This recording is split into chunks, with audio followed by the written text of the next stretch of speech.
Nagpaalala ang Bureau of Internal Revenue o BIR sa social media influencers sa kanilang responsibilidad sa pagbabayad ng buwis.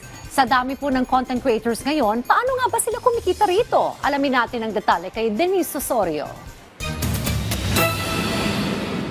Monetization is the key. Yan ang goal ng maraming social media influencers.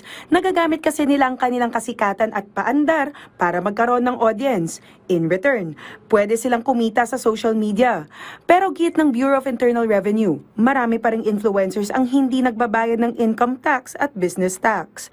Pero ayon sa social media influencer na si Krisha Joy, hindi may tuturing na regular employment ang pagiging isang influencer. I personally understand why it's right to do that. Like, if we're just talking about the fairness of all working individuals, but personally, I feel like influencers shouldn't be taxed because it's project-based type of work. Like freelancers don't normally get taxed whenever they do a project.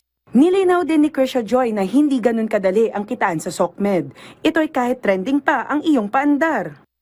YouTube and Spotify, it's per stream. But as per like TikTok, Instagram, wala siya. Like, trending ka lang. Walang commission when it comes to the views that you get from the watch hours that people watch your videos. Dagdag pa ni Krisha Joy, hindi lang basta-basta ang pagiging influencer. Kailangan nakikisabay lagi sa uso dahil posibleng hindi mapansin ng kumpanya kahit na nag-trending ang post.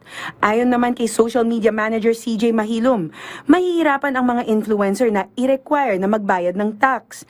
Karaniwan kasi ay ex-deal ang ginagawa ng mga kumpanya at swertihan kung mababayaran sila ng talent fee.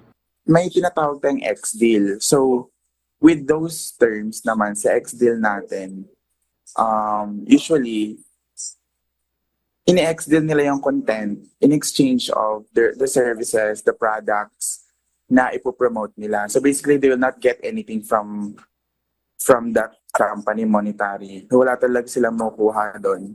So parang if kukunin mo pa sila ng tax, mas talo din yung influencer. Payo ni CJ sa BIR. And, I think yung suggestion ko lang din sa BIR na they will assess kung nasa category yung mga influencers na yon, if they really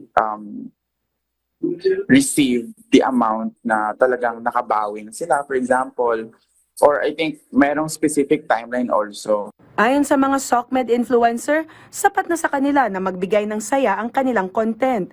Bonus na lang kung kumita sila sa kanilang paandar. Denise Osorio para sa Pambansang TV sa Bagong Pilipinas.